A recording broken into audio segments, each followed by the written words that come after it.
Okay, everybody, it is Tara Boothby and Megan Just-Mancini. Hello! And we are talking, we're just hanging out. Megan stopped by for coffee. We didn't have coffee, she just stopped by Sojourn because Megan's office is in Edmonton now. That's right. I've left Sherwood Park, I'm sorry. That's okay. You're not that far away. No. People can still get to you. You can still get to Megan. Shot down the Henday. Shot down the Henday. So I'll make sure that we put Megan's contact info down below on this video. You're so welcome. Yeah, so we want to talk about listening. You know, listening never gets old. No. No, in our line of work, it's just... That's what we do. That's what we do. That's, yeah. So what do you think, Megan, when you're working with young people or adults, when you're sort of noticing people want communication tools and listening is so important, what are some of the things you really go to help people connect in or figure out how to connect out? Well, I do a lot of work with parents and children. And so a lot of the work that I focus on with parents, at least, is how do you support your child? And I think this applies, I'm sure, with couples too, in the couples work that you do. How do you listen to your child so that they feel heard and so that you're also making sure that you're hearing them? Yes. Which is fundamental and key for effective communication and effective listening. Yeah. Yeah. I think too, I mean, lots of times when I'm talking to parents, I'll just say, like, imagine if your parents would have noticed this thing with you or took the time to have this conversation with you. So I think that part of with the parenting position, which is very inspiring for all of our relationships, is it's like if somebody would have done this for me, that would have felt really good.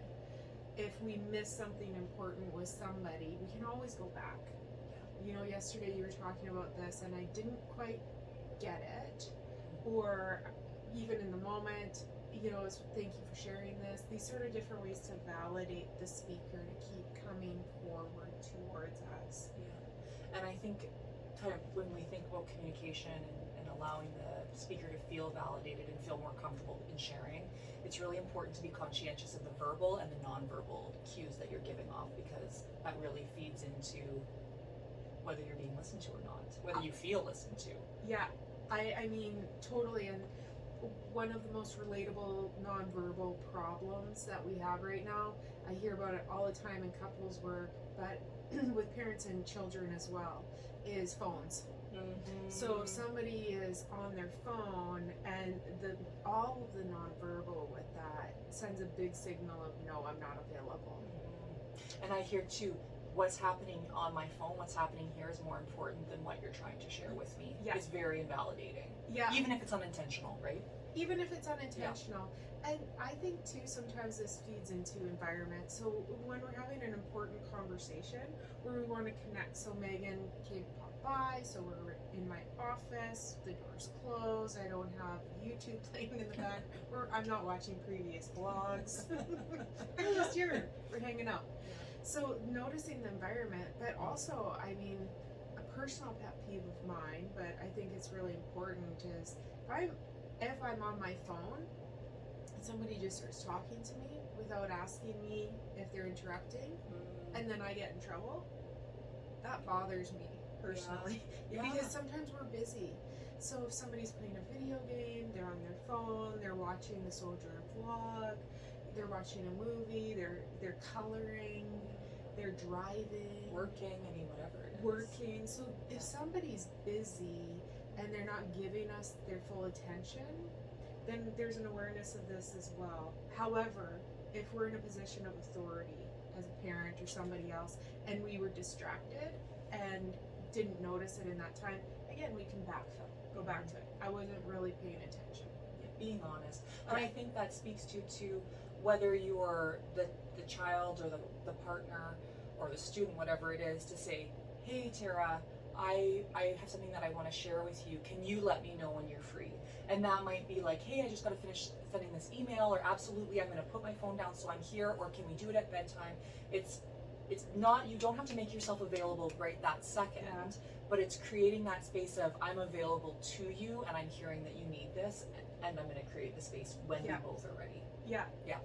And with environment too, I think just the conduciveness, so that if we're having an important conversation and it's loud or it's just a distractible environment, it's like, how can we clear away some of that noise, the potential for interruptions?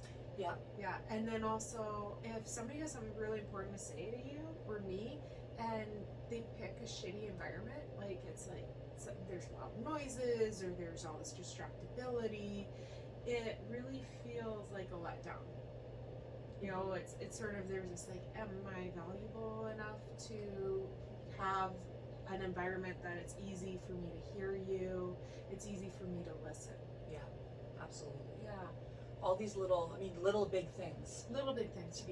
To be conscious of, right? And again, there's no such thing as perfect, but the awareness allows for things to come to fruition, right? Yeah. So Yeah, and I think too with like kids, again, if I'm in a position of authority, I have more responsibility to choose the environment that's going to work. If I'm trying to have an important heart-to-heart with a child, and it's I take them to Chuck E. Cheese to have a heart-to-heart, they're going to be distracted. Yeah. And it's not going to be productive. And it's not fair to them. Yeah. And people know when we're setting up a stage and it's not quite what they need. Yeah. And then this comes into what you were talking about just when we were sort of brainstorming with attunement. That's right.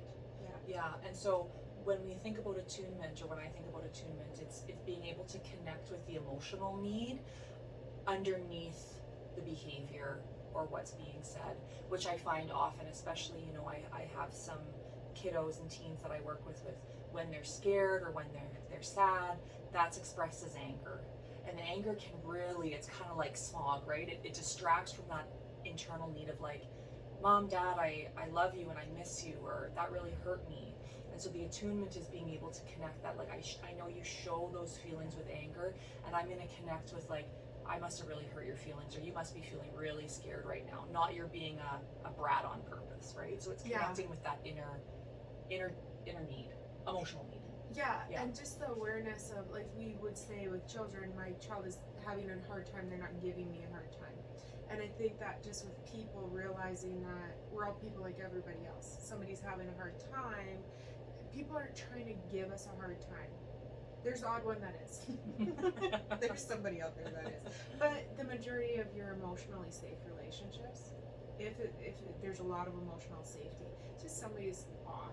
Mm-hmm. Sometimes I'm off. Megan, Just-Mancini could be off sometimes. Believe it. Rarely, but it could happen. Yeah, like it's just a thing. We have bad days. Yeah. If you rupture, you repair. And attunement, I like with what you're saying, is about the self-awareness and about others' awareness. Mm-hmm. So this person is advocating for their need.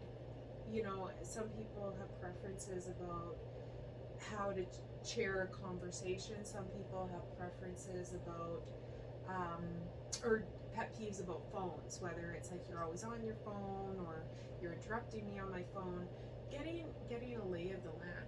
Am I others aware and am I self-aware? Mm-hmm. That's going to help with the listening. Yeah. Mm-hmm. And I think with the self-awareness in terms of facilitating listening and communication, the one time in my life that I was given a miscue. but for me to be attuned to think like, okay, I'm feeling really stressed out right now, and that's coming across as me being grumpy or getting silent treatment, whatever it is. And so for me to be able to be aware and be able to reflect to my partner to say like, look, Craig, I'm sorry that I'm coming off as really grumpy. I'm super stressed right now, and so I need some space. There's that communication so that he knows like, he's not blaming himself, or he's not thinking like, why is Megan being such a bitch, right? There's the understanding, so that we can be on the same page and communicate that to one another, on top of being able to reflect like, I want to say, it's okay to check in too. If you're like, hey, my partner or my child is, seeming different than they usually are, or they're seeming upset, or they're seeming really sad, it's okay to check in to find that attunement. None of us are mind readers, so to be able to say like, hey, I you're feeling a little bit off. Is there anything that you want to talk to me? Or I'm here for you. It's that check-in, and like you might not be ready, I might not be ready, but that creates the space to know when I am, I can go back to it. Right on. And it's, from the circle of security perspective, we talk about cues, miscues, and clues. Mm-hmm. And so in what we're listening for is, it's easiest to hear the clear cues. can you help me meet my need? Can you meet this need for me? Somebody's clearly expressing, they know what's going on and they're asking and we're listening. Because again, people can ask, but if we're not listening, that's distressing. And that's when children learn these miscues. It's like, I'm not being heard, I'm not being validated by the bigger people in my life. So then I find some ways to miscue. I can't clearly ask you, so then I do whatever tantrum behavior or yelling or breaking something, like the child behaviors. But that lingers up into adulthood. If I have fear of asking and being unheard, unseen, unknown in childhood, then I'm going to do those miscued behaviors I learned in childhood with my big people show up in different ways in adulthood. As we develop, then there's clues.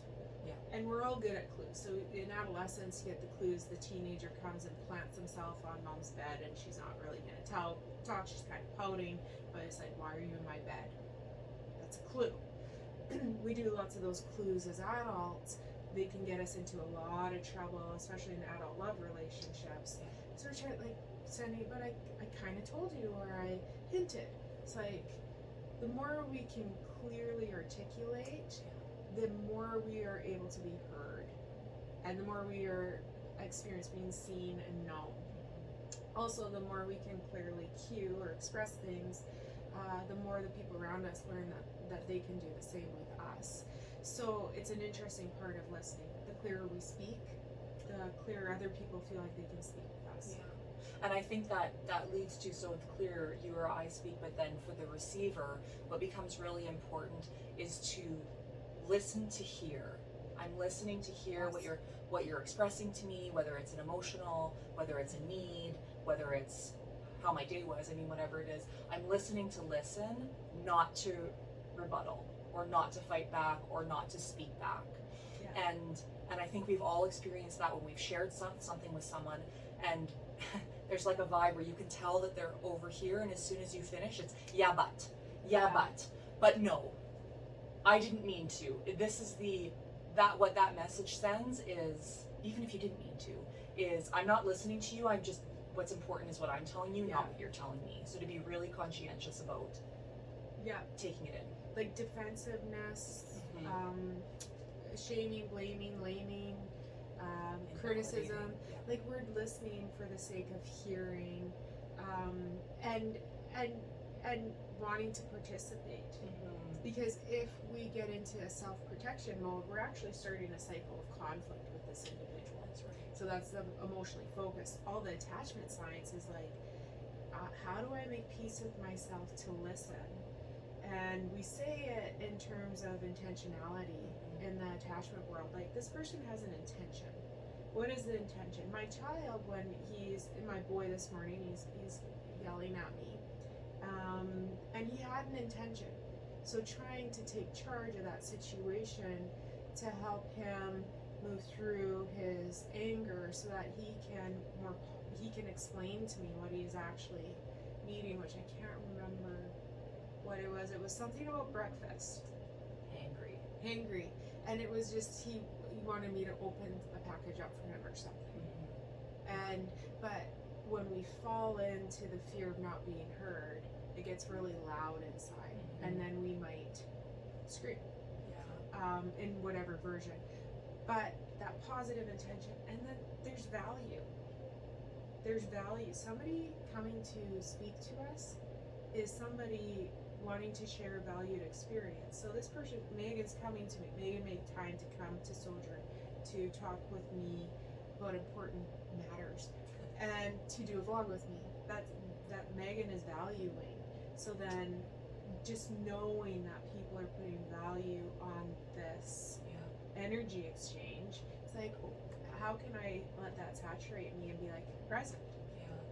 You're important and you're safe enough to be able to share this. And I think it's important to, with noticing the positive intentionality and the value in the relationship and sharing, to recognize that if someone shares an experience with you, even if it's difficult, even if it's about something that you did, your intent might not have been to hurt the person or to make the person feel shamed or blamed, but their experience might have been that. And them sharing that experience with you and taking that in as, that's not to blame, that's to share, that allows for repair after rupture that actually strengthens the relationship. Whereas the defensiveness of the negative intentionality actually leads to greater rupture and makes it harder to listen.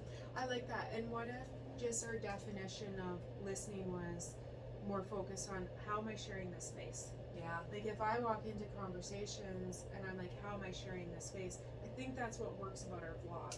Yes. Is a lot of it is very organic. We have some plan sometimes, but it's more this fluid listening and being present with each other. We're not really planning what's happening next. What's my next talking point? I have to hit my points, right? If I'm listening to Megan, then I can be with Megan, and then we can have this shared discovery. So the more I share, the more we can discover together. Yeah, and the safer it becomes Yeah. to continue exploring together.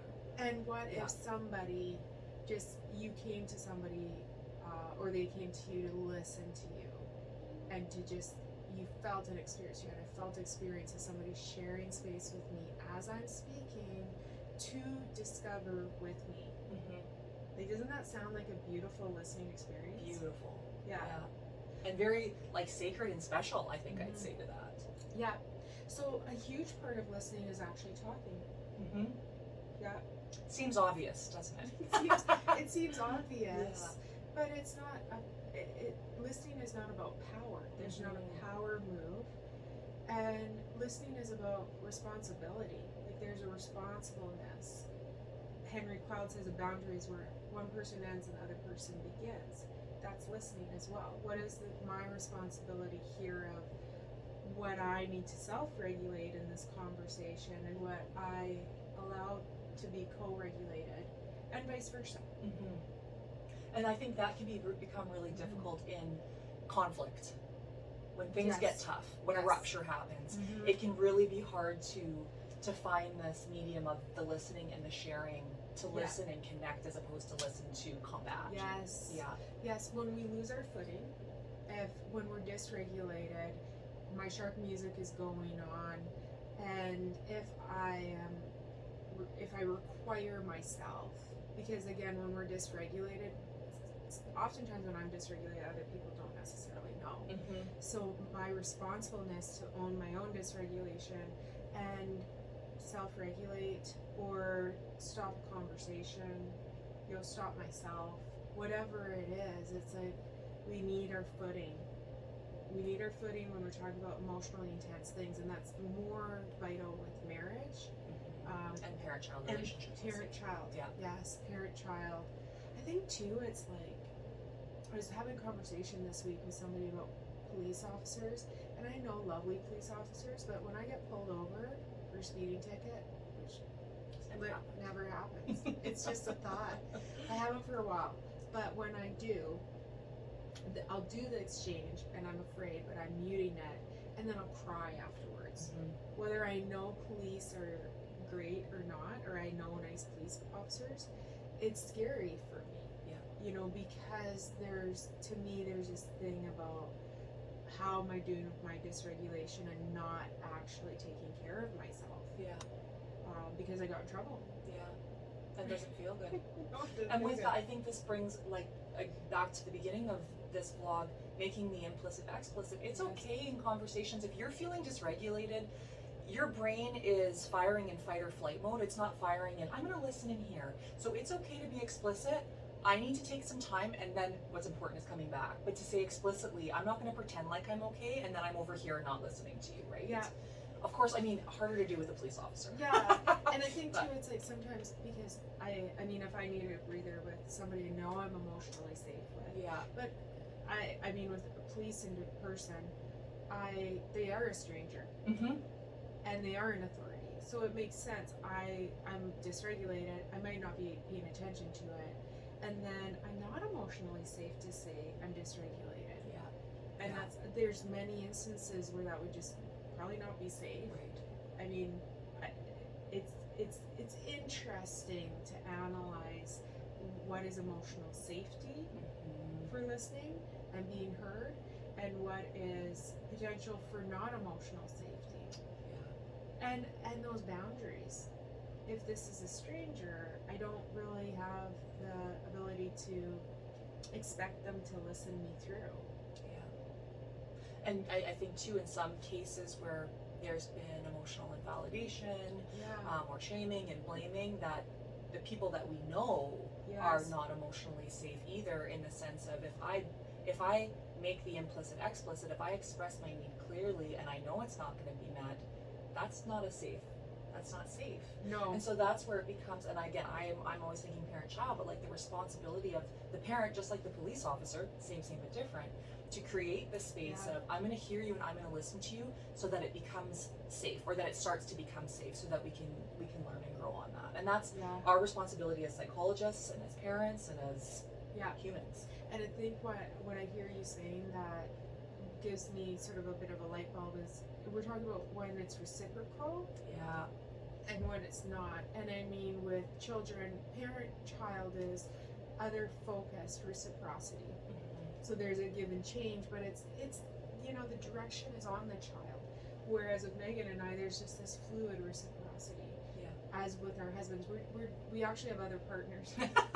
It's hard to believe. I know, right? But noticing those hierarchies and those experiences, and it's okay to be intimidated by like a police officer or somebody in authority where there isn't a reciprocal relationship and it's a stranger, which is different than when I'm with the teller at the bank or a cashier, where there isn't reciprocity, but they're not an authority over me. So listening out and listening in, all of these different layers of attunement and communication. And I think with that, there's the attunement, and then there's the cueing, and then there's the piece of letting the person know that you're sitting with, that you hear them. And a really key strategy or way to do this is through what's called active listening. So active listening is listening to listen, not respond, as if it was that easy. And so a way to do that, to ensure that you're listening to listen, is that you reflect back what you've heard the person say without putting your own assumptions or subjective pieces on it. So Tara, what I hear you saying is that you felt disappointed in me when I told you I was leaving. Of course I did. Now what that offers space for, and not me saying like, you shouldn't have felt like that, you shouldn't have been happy. I mean, she was very happy for me. I'm creating this situation out of nothing. But not putting my own fears or my own perceptions onto what's been shared with me. Exactly. And that allows Tara, or your child or your partner or your friend, the space to say, no, that's not what I meant. What I actually meant was this. You get the clarity. And then when you hit the nail on the head, or you get to the same place, it allows the person who's sharing to feel heard and to feel validated, which allows you to move forward. And even it's like, Megan's silly with her example, but that's part of it too, with attunement and listening. And there's a safety, even though it's sad that Megan's not sharing a wall with me anymore, although I have a great roommate, or neighbor, or whatever. Sorry, roommate. Sorry, Jake. All this sort of strange working with therapist stuff.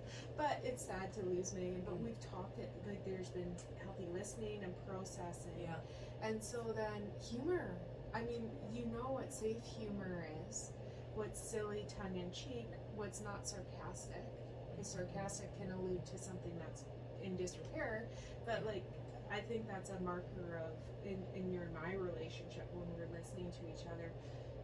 We have a fluid humor. You don't get that in a non-listening, non-reciprocal relationship.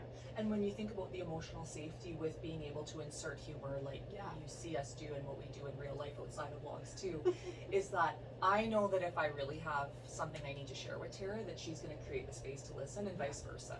And without the humor, without sarcasm, without anything, that it's safe to joke, because we know and trust that a joke's a joke and reality is reality. I think to another marker of listening, that where I'm thinking of Megan in particular, is if we ever feel like maybe we don't get it, or is this awkward, the response of a caring listener eases that.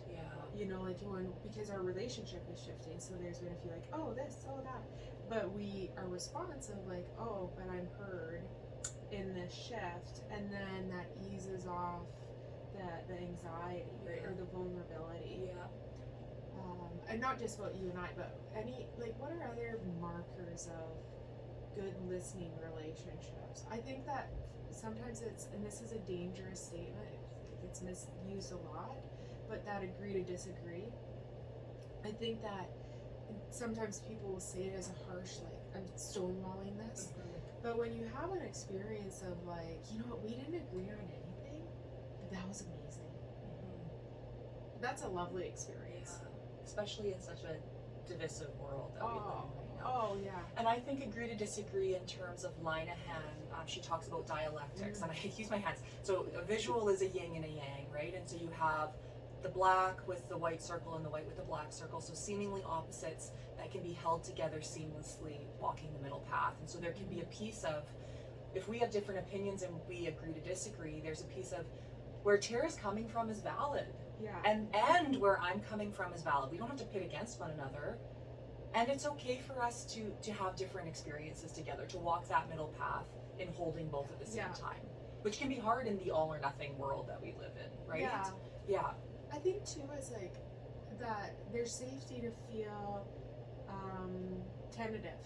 You know, like I have one of my friends asked me for some accountability, and then I checked in on them and they didn't respond, and I feel tentative. But I know that I'll go back to that person because for whatever, you know, benefit of the doubt, and also I'm guessing that they're struggling and they just didn't know how to respond. I can feel tentative. I can listen to whatever I perceive the energy as, and I could be wrong. But I can listen and then have enough emotional safety to regain my footing and figure out a gentle way to reach back in.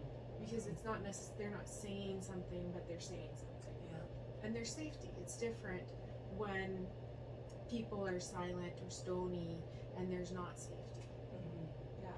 And it's okay for you not to be the safe person. As much as I'd love for everybody to want to share everything with me, especially as a psychologist, my caregiver kicks in, but it's okay if I'm not that person. Yes. And you can't force somebody to make you be that person.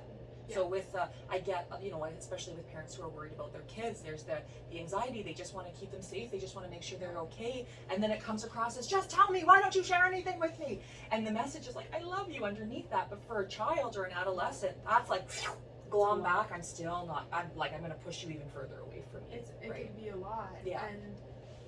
And just noticing that. So the zooming way out, the bird's eye view of the interaction, self-evaluation, and again, there's just this difference of, I think too, when I feel listened to in a relationship, I have more security that sometimes I'm annoying. Like I know that, like sometimes I annoy people and they don't want to listen to me, but I can tune into that, and it's like I can read the room of like, oh, I'm not interesting right now. And I would say I'm not interesting right now or I'm annoying right now doesn't mean that you are inherently at the core uninteresting and annoying. Or cut off or anything. Yeah. So there's all these different evaluations, noticing like, how am I listening, how am I speaking, how are other people speaking, how are they listening in, listening out, attunement, environment. And then looking for the markers of our relationships with good listening is interesting. That's helpful. Yeah. To know. And I just want to add to that, markers of good listening and being heard is validation. Validation. Yes. Validation we'll say. Validation is, I hear what you're feeling and you have a right to feel that, and I'm with you in that. Yeah. It doesn't necessarily mean I agree with you that you're angry at me because I asked you to clean your toys up. It's saying, I get why you'd be angry that I asked you to do that. Yeah. And I'm here to hold that emotion with you as long as you need me to. Yeah. Yeah.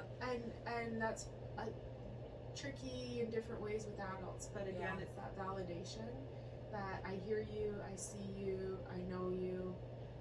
Those messages, that's the real attachment strategy, is how do I let this person know that I see them, that I hear them, and that I know them. And if we're holding whatever little tidbits here that get hit into your brain, and you're like, oh, that's a little nice soundbite to walk away with, hopefully that's just something easy to help you, inspire you on your listening journey. Thank you for tuning in and listening And listening. You did. to this vlog. You guys did a great job. It was good So did listening. you, Tara. Oh, and so did you. Okay. Take care. Bye.